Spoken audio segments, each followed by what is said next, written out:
You may have already determined I am not Pam Kerouac, I'm Doris Gentry. And it's my pleasure this evening to visit with a couple of ladies who are going to be telling us about the history of the Highlands County Art League. We are preparing to celebrate for Highlands County's 75th birthday, which will occur in April. So throughout the year you will be privileged to hear different groups of people come in and talk with you about the involvement of certain activities within our county.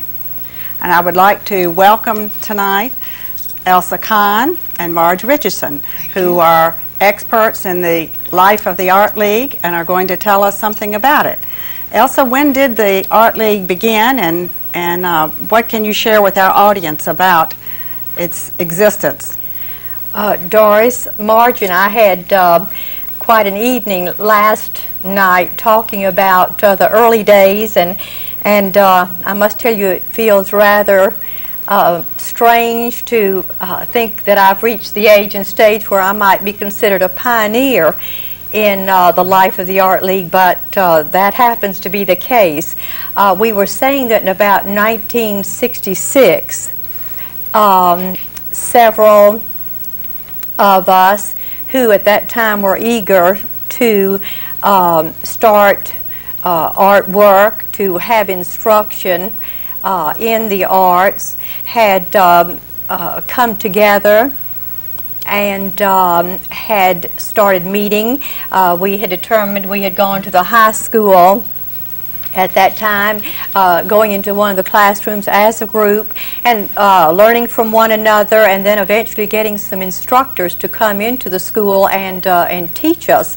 And from that came the wonderful experience of meeting certain people who I had not known in the past, one of whom was Annette Schneck, who Annette was Mrs. Herbert Schneck, and she was from the city of New York, had a wonderful business head on her, and was very interested in seeing that the fine arts come into their own in Highlands County. And so with her very strong leadership, she saw to it that those of us who were interested in actually organizing for an art group should get together. We met at her home several times, and with this group we eventually then became the Highlands Art League. I cannot emphasize enough to you how special a woman that Annette was. She not only had great organizational skills, but she was so sold on the importance of bringing the art and this form of culture into our county that she just did remarkable things at a time that there was very little being done. Who were some of the people who were involved originally with your organization?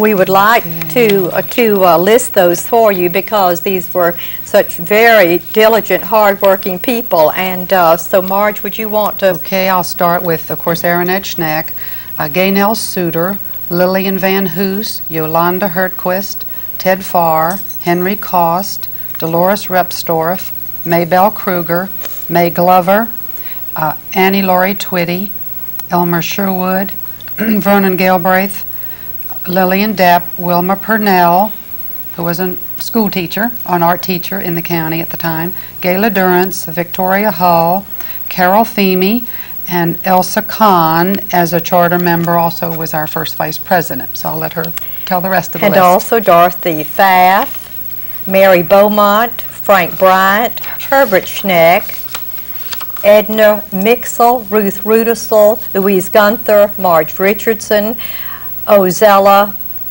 Bailey, Addie Powell, Ann Reynolds from Lake Placid, Rhoda Cost, and Bertha Nason. So those were the 31 charter members. And your facility now is located where? Now we're on Center Street in the Cultural Complex. And We're very proud of our Museum of the Arts. We've come a long way and feel like we have a building to be proud of. And here again, that took a lot of diligent, hard work on the part of many people over a long period of time to be able to raise the funds to have such a fine facility. Exactly. Well, you're certainly to be commended on where you are now. How many members do you have in your... How many are there? Oh, it's probably running 150 to 200, somewhere in that. It's kind of, we've maintained a sort of an average membership like that pretty much for a long while now, I think. And is your facility open to the public to come in? Oh, yes. Oh, yes. We're Each open. day they're We're able to come in? open about at least 5 days a week. What are the hours? And right now, I think we're open in Monday afternoon from like 12:30 to 4, and then Tuesday through Friday, we're open 9 to 4. So if someone who's listening would So, like to sign correct. up for classes, that's where they would need to call? Correct, right. We have had traveling shows. We've had, through Mid-America Arts Alliance in the Midwest, we've had a traveling show come in of photographs.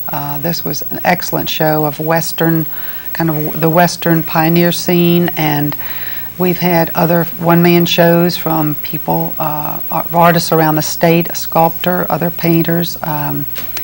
We continue to do all these things, and we feel like we try to have programs.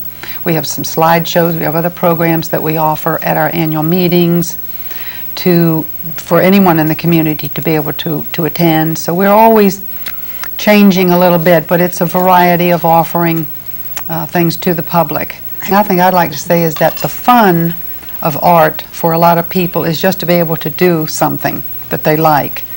And we've encouraged that too, because any member has always been able to come into the Art League. As long as a classroom is empty and there's a little space there for them, they can come in and do whatever they like to do at any time. And so I think the fun of people getting together has been a real pleasure for a lot of people. And learning to we've done a lot of this in the appreciate past, right. artistic. Right. Well, as you can see in Highlands County, we have two very dedicated ladies who have been very involved in our Art League and have contributed many hours of dedicated service to promoting the arts throughout the county. We are blessed in Highlands County. Good evening.